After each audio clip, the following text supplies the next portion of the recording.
বাস্তবতা দেখেন, একজন যদি টাকাওয়ালা মালিক হয়, পয়সার মালিক হয়ে যায়, তার উপর কোন একটা বিপদ আপদ আসলে, রোগ ব্যাধি হলে সে কিন্তু আল্লাহর কাছে দোয়া করে না, করার দরকারও মনে করে না।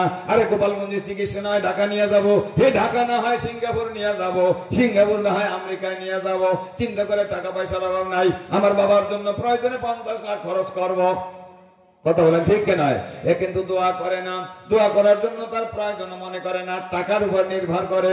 আর যেই ব্যক্তি 5 ওয়াক্ত নামাজ পড়ে, মসজিদের ইমাম, বেতন যদিও 4,500 5,000 টাকা বেতন পায়, কিন্তু বাইরা 5 ওয়াক্ত নামাজ শেষে তাকবীরুল্লাহ তো বাড়ির দ্বারে সে একেবারে পড়াইয়াই খায়।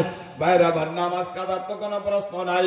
মসজিদের ইমামরা সকালবেলা উঠে তাহাজ্জুদের নামাজ পড়ে, জামাত হওয়ার আগ পর্যন্ত কোরআন তেলাওয়াত করে, জামাতে নামাজটা পড়াই দিয়ে আবার দোয়া কালাম পড়ে, লোকজন চলে গেলে আবার কোরআন শরীফ পড়ে, কিছুক্ষণ পরে আবার ছেলে মেয়েরা আসলে তাদেরকে কোরআন শিক্ষা দেয়। এক কথায় সারাটা দিন তার ইবাদতের মধ্যে কেটে যায়, বেতনটা তার কম হয়। ভাইয়ের আমার মসজিদে মাদ্রাসার আলেমরা সব সময়ের জন্য মানুষকে কোরআন শরীফ শিক্ষা দিচ্ছে, আল্লাহর কালাম শিক্ষা দেওয়ার সাথে থাকে। যেই ব্যক্তি তাবলীগ করে চরমনায় যায়, নামাজ রোজা করে, ভাইয়ের আল্লাহর পথে থাকে, আযান দিয়ে দিলে দৌড় দিয়ে মসজিদের মধ্যে চলে আসে, লোকটা আসলে ইমানদার, কষ্ট করে খায়, তবুও সুদা টাকার কাছে যায় না, হারামের কাছে যায় না। আমার ভাইরা, এই কায়দার ইমানদার যারা, এদের পয়সার গরম থাকে না। যদি তার মার অপারেশনের দরকার হয়, স্ত্রীর অপারেশনের দরকার হয়, মারাত্মক কোনো একটা রোগ ব্যাধি দেখা দেয়, এইখানে যদি 50, 60, 70, 80 হাজার টাকা, লাখ টাকার দরকার হয়ে যায়, ভাইরা আমার, তেলে মাথায় তেল সবাই দেয়, খসখসে মাথায় কেউ দিতে চায় না। ইমাম সাহেব এসে কয় সভাপতির কাছে যাই, দেখি 20,000 টাকা তার দেয় কিনা। ও সভাপতির কাছে আসে বললেন, সভাপতি সাহেব 20,000 টাকা দিলে উপকার হয়। সভাপতি মাথা খাজয়, হুজুর আপনারা তো খুব মহব্বত করি, কিন্তু হুজুর দেন, হুজুর একটু, হুজুর টাকা আছে দেয় না, মনে করে হুজুর দিতে পারবে না। কথা বলেন ঠিক কি নয়? ভাইরা আমার, কোন জায়গায় যাই হুজুর টাকা পায় না, মাদ্রাসায় চাকরি করে, তার 2 মাস মাত্র বেতন বাকি থাকে, টাকা চাইলে ভালো ভাই দিতে পারে না, মাদ্রাসার ফান্ডে টাকা নাই, এদিক চাইয়ে পায় না, ওদিক চাইয়ে পায় না, রোগীর অবস্থা বাড়িতে গিয়ে দেখলে তাও সহ্য হয় না।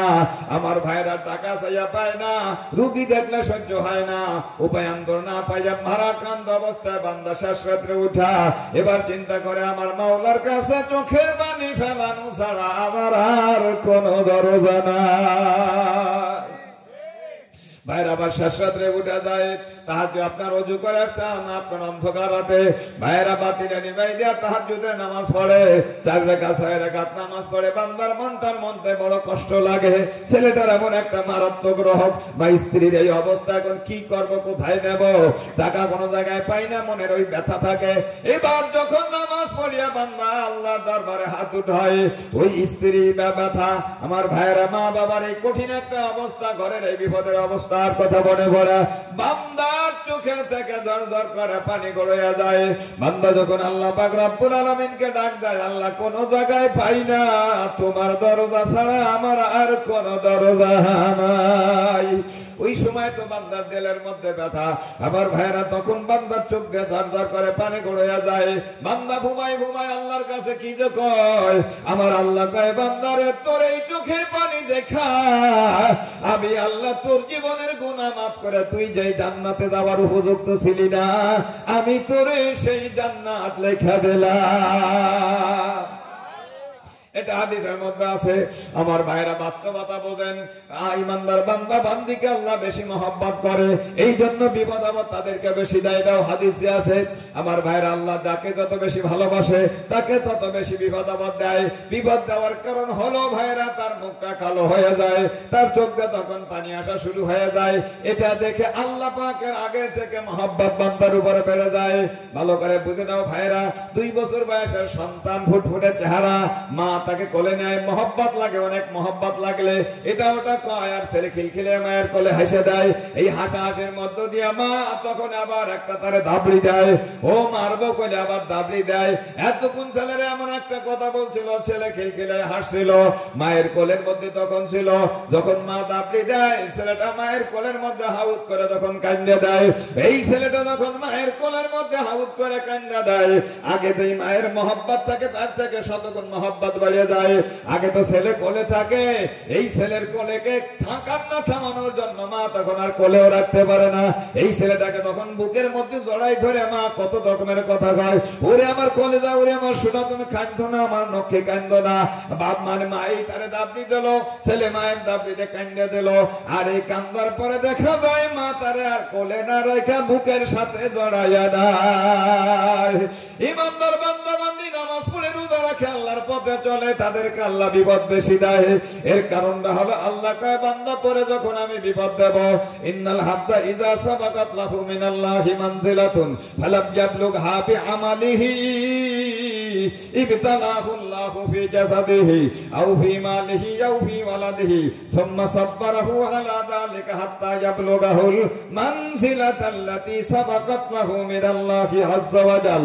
আল্লাহ পাক রব্বুল আলামিন বলে বান্দার যখন আল্লাহ কল্যাণ কামনা করে, আল্লাহ যখন কোন বান্দাকে সর্বোচ্চ একটা জান্নাত দিতে চায়, কিন্তু বান্দা সে ওই পরিমাণ আমল করতে পারে না, আল্লাহ তখন তার শরীরের মধ্যে রোগব্যাধি দেয়, বিপদ দেয়, অথবা তার পরিবারের লোকজনের মধ্যে রোগব্যাধি বিপদ দেয়, অথবা তার অর্থনৈতিক ভাবে সংকটে রেখে কষ্টে রাখে। আর বান্দা এই বিপদ আপদে পড়ে যখন আল্লাহর দরবারে হাত উঠাইয়া চোখের পানি ফেলায় যখন আল্লাহরে ডাক দেয়, বলে আল্লাহ তুমি ছাড়া আমার আর দরদি নাই। আল্লাহ বলে বান্দা তোরে যেই জান্নাত আমি দেওয়ার চাইছিলাম, ওই জান্নাতে যাওয়ার আমল তুই করতে পারিস নাই। এই বিপদটা দেওয়ার পরে তুই যখন আমার আল্লাহ বলে ডাক দিয়া আমার দরবারে চোখের পানি ছাড়লি, এই চোখ দেখে আমি আল্লাহ তোরে সেই জান্নাত দিয়া দিলাম। এজন্য ভাইরা গরিব মানুষেরা বেশি জান্নাতে যাবে। আমরা এই যে যারা সব মাহফিলের মধ্যে আসি, আল্লাহু আকবার, এই মাটির মধ্যে ঠান্ডার মধ্যে বসে থাকি, এই বসাটা বিফলে যাবে না। আমি শুরুতে যে এই কথাগুলো বললাম, বেশিরভাগই তো বুড়া মুরব্বীরা আসে, চুল পাকা মানুষগুলো আসে, দাড়ি পাকা মানুষগুলো আসে, চিন্তা করে কখন যেন আমার মাউতের ডাক এসে যায়। কি করলাম, কি নিয়ে আমি রওনা দিলাম, যাই ওই মাহফিলে যাই, দোয়া করবো, দেখি আমার গুনাহ মাফ হয় কিনা, এই নিয়তে বুড়োরাই বেশিরভাগ আসে। আর যারা শেষ পর্যন্ত বসে, রাত গভীর হয়ে যায়, আল্লাহর দরবারে হাত উঠাইয়া ফোপাই ফোপাই কান্দে, চোখ দিয়ে পানি ছাড়তে শুরু করে, মুখটা কালো হয়ে যায়।